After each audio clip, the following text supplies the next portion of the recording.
इमशा रहमान जो कि एक टिकटॉकर हैं और टिकटॉक स्टार हैं, अचानक से उन्होंने अपना टिकटॉक अकाउंट और अपना जो इंस्टाग्राम का अकाउंट है वो इन्होंने डीएक्टिवेट कर दिया है। जब से उनकी नाज़ेबा वीडियोस लीक्स जो हैं या जो एमएमएस के स्कैंडल्स उनके पाकिस्तान में सोशल मीडिया के ऊपर आ रहे हैं, तो अभी तक उनकी तरफ से कोई स्टेटमेंट भी नहीं आई है और वो अचानक से गायब हो गई हैं। उनका कुछ पता नहीं है। लेकिन बात ये है कि ये स्कैंडल्स हम लोग कब तक देखते रहेंगे और कब तक ये इसी तरह से सोशल मीडिया के ऊपर शेयर किए जाते रहेंगे। इसके खिलाफ गवर्नमेंट क्यों कोई एक्शन नहीं लेती? क्यों इन लोगों को बैन नहीं किया जाता? क्यों टिकटॉक अकाउंट को बैन नहीं किया जाता? जब बहुत सारे ममालिक के अंदर ये हो रहा है, बहुत सारे ऐसे कंट्रीज हैं जहां पे व्हाट्सएप नहीं आप चला सकते, जहां पे आप टिकटॉक नहीं चला सकते, जहां पे आप फेसबुक नहीं चला सकते। पाकिस्तान में क्या मुश्किल काम है कि आप टिकटॉक को या ये जो फहाशी फैलाने वाली ये जो स्टार्स हैं या ये जो गंद फैलाने वाले जो लोग हैं, आप इनकी आईडीज को बैन क्यों नहीं करते? आप इसके खिलाफ एक स्ट्रिक्ट एक्शन क्यों नहीं लेते? क्या हम अपने बच्चों को मैसेज दे रहे हैं, एक के बाद एक स्कैंडल आ रहा है और हमारी जो पाकिस्तानी यूथ है, जो यंग जनरेशन है, वो पागलों की तरह इन वीडियोस को सर्च करते हैं गूगल के ऊपर और बाद में इसको वो टॉपिक बनाते हैं। फिर ग्रुप्स के अंदर, ये टेलीग्राम के ग्रुप्स के अंदर, व्हाट्सएप के ग्रुप्स के अंदर ये शेयर किया जाता है। हम सब ये कब तक करते रहेंगे? और ऊपर से अलमिया ये है कि ये वो लोग हैं जिनकी एक के बाद एक वीडियो लीक आ रही है। ये वो लोग हैं जिनको हमने अपना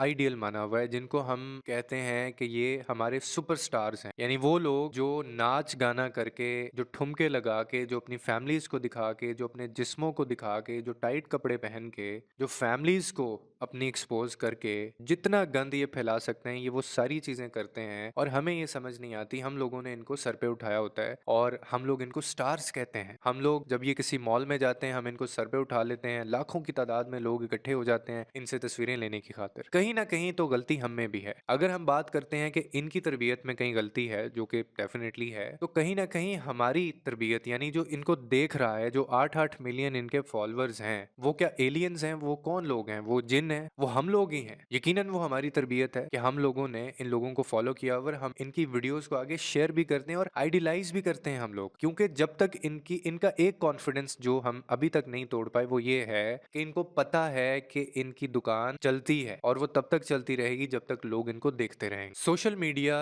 इस वक्त इतना अनप्रडिक्टेबल हो चुका है और ये जो एआई का मॉडल आया है, आपको नहीं पता आपकी एक सोशल मीडिया के ऊपर लगाई गई तस्वीर या आपकी वीडियो के साथ ये लोग क्या कुछ कर सकते हैं कि आप आइडेंटिफाई नहीं कर पाएंगे कि ये बंदा असल है या ये किसी ने इसकी डमी वीडियो बनाई हुई है। और मैं जब ये बात कहता था, मैं अब भी ये बात कहता हूँ कि खुदा के लिए अपनी वीडियोस, अपनी फैमिली की पिक्चर्स या अपनी तस्वीर, ख़ास तौर पे जो फीमेल्स हैं, खुदा के लिए आप एक एक ख़बर ना दिया करें लोगों को और अपनी तस्वीर सोशल मीडिया के ऊपर इस तरह से ना अपलोड किया करें। अब ये तो एक अलग बहस है ना कि ये चाहे वो मिनाहिल मलिक हो, चाहे वो ये जो इमशा रहमान है ये हो या कोई और हो, ये तो वो हैं जो सामने आ जाती हैं। मैंने आपको लास्ट वीडियो के अंदर एक सर्वे बताया था पढ़ के, जिसके अंदर महीने में न जाने कितनी लाखों वीडियोस हैं जो बनाई जाती हैं और इस नीयत से बनाई जाती हैं कि टाइम आने के ऊपर इनको एक्सपोज किया जाता है। और ये कौन लोग हैं? ये वो लोग हैं, they are all bloody TikTokers. मैं आज अपने एक दोस्त से बात कर रहा था तो उसने मुझे एक बड़ी मजे की बात की इन लोगों के बारे में, क्योंकि I feel sorry for them. कहीं ना कहीं जब ये वीडियो लीक होती है, इस तरह का कोई मामला होता है, तो मेरे जहन में हमेशा एक सवाल आता है कि वीडियो लीक करने वाला जो शख्स है, जो इंसान है,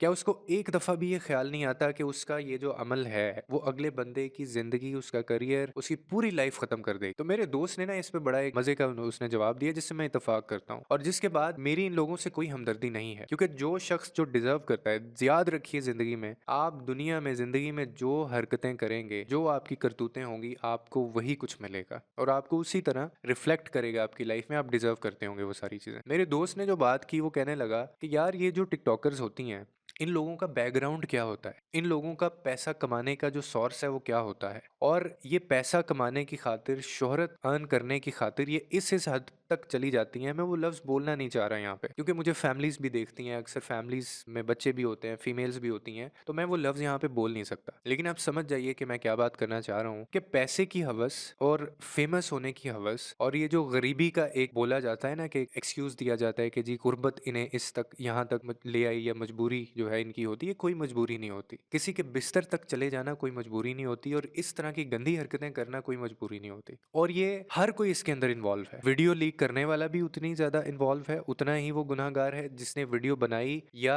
जिसकी वीडियो बनाई गई। ये सारा का सारा बड़ा प्री प्लान्ड होता है। ये अचानक से कभी भी नहीं होता और अभी जैसे वो आपने देखा होगा मिनाहिल मलिक की वीडियोज़ जब से लीक हुई, उनकी अब उसी बंदे के साथ 100 के करीब वीडियोज़ सामने आ गई। यानी वो पहले भी उनसे कहीं मिलती रही हैं और वो सारी चीज़ें उनके खिलाफ, ये सारी यानी बातें उस वक़्त भी हो रही थी, वीडियोज़ उस वक़्त भी बन रही थी। अब ये जो 1 महीने के अंदर ये दूसरी वीडियो लीक हुई। अब मेरा जो आपको एक बताने का मकसद है वो ये नहीं है, मेरी तो हमदर्दी इन लोगों से कोई नहीं है। लेकिन हमें सबक क्या सीखना है? हमें सबक ये सीखना है कि हमारे इर्द-गिर्द ऐसे लोग मौजूद हैं। आप जब सोशल मीडिया इस्तेमाल करते हैं, देखें पहले जो 10-20 साल पहले का जो दौर था वो और था। ये ख़ास तौर पे 2-3 साल के अंदर जब से ये आर्टिफ़िशियल इंटेलिजेंस आया है, अब तो कोई बात नहीं रहेगी किसी की वीडियो बनाना, किसी की पिक्चर को किसी और के आगे ऊपर लगाना। मैं कह रहा हूँ आपको समझ ही नहीं आता कि यार ये असली बंदा है या ये किसी ने किसी का फेस जो है वो फेक डीप फेक करके बनाया किया हुआ है। आप कुछ नहीं उसके बाद कर सकते। लेकिन ये प्रॉब्लम इज़ कि ये डाटा इनको मिलता कहाँ से? एक तो ये कैटेगरी है ना जो जिनकी हम बात कर रहे हैं जो कि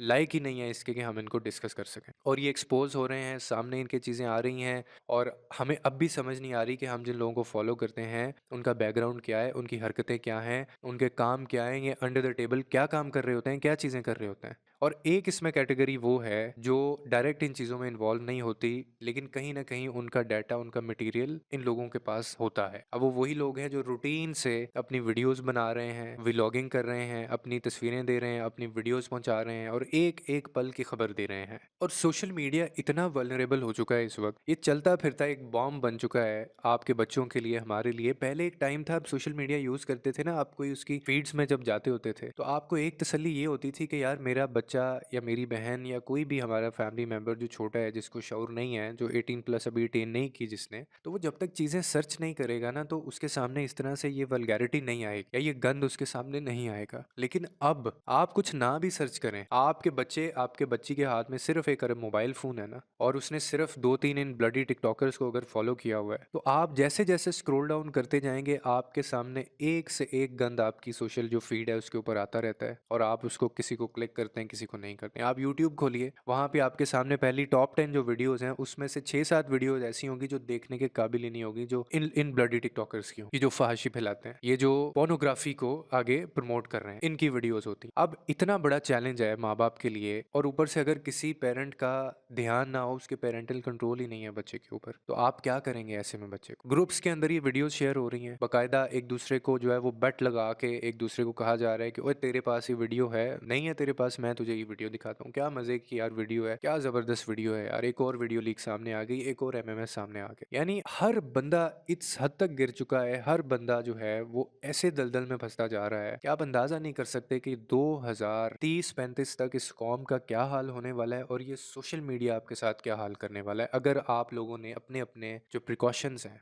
जो मेजर्स हैं, जो प्राइवेसीज़ हैं, अगर आपने उनको लिमिटेड ना किया, अगर आपने अपने आप को डिसअपियर ना किया सोशल मीडिया के ऊपर या अपने सोशल अकाउंट्स के ऊपर, तो आप इसका अंजाम खुद भी भुगतेंगे। अब होगा क्या इस केस के अंदर भी कि ये मैडम साहिबा बाहर आ जाएँगी, इनका अभी 5-10 दिन बाद कोई बयान आ जाएगा, जिसके अंदर ये आके सोशल मीडिया के ऊपर एफआईए को पीछे लगा देंगी और ये कह देंगी आके कि जी ये मेरी वीडियोज़ नहीं है, ये तो कोई और है। क्योंकि अवाम को, लोगों को तो इन्होंने पागल समझा हुआ है, हम तो स्टूपिड हैं, हमें तो समझ ही नहीं आता, हमें तो पता ही नहीं चलता कि क्या सच है और क्या झूठ है, क्या सही है, क्या गलत है। और यही हमेशा से होता है, इन लोगों को शर्म भी नहीं आती ये बोलते हुए दोबारा से कैमरे के आके कि जी ये मेरी वीडियोज़ नहीं है और फिर ये कहते हैं कि हमें क्रिटिसाइज़ किया जा रहा है कि आप जो हरकतें, जो आपकी सॉरी टू से जो करतूतें आप करती रही हैं, उसके बाद तो आपकी अपनी फैमिली आपको ऑन नहीं करने के लिए तैयार होगी। वो आपसे लाताल्लुकी का इज़हार कर देंगे, वो कहेंगे हम नहीं जानते ये कौन है, हमारी थी कोई बेटी है। तो आप कैसे एक्सपेक्ट कर सकते हैं दूसरे जनरल पब्लिक रिएक्शन आपके खिलाफ जो है वो ना आए? खुदा के लिए इन लोगों को रिपोर्ट करें, इन लोगों को अनफॉलो करें, इन लोगों को देखना बंद करें। क्योंकि आप करेंगे और ये छोटे-छोटे लोग छोटी-छोटी जगह से डिफरेंस क्रिएट होता है। एक टाइम ऐसा आ जाएगा कि इन लोगों को पता चल जाएगा कि इनकी कोई जगह नहीं है इस सोसाइटी के अंदर। क्योंकि इन्होंने ये नंग-धड़ंग गंद फैलाने के अलावा कुछ नहीं किया सोसाइटी में। लोगों के लिए आसानी पैदा कीजिए, रब आपके लिए आसानियाँ पैदा करेगा।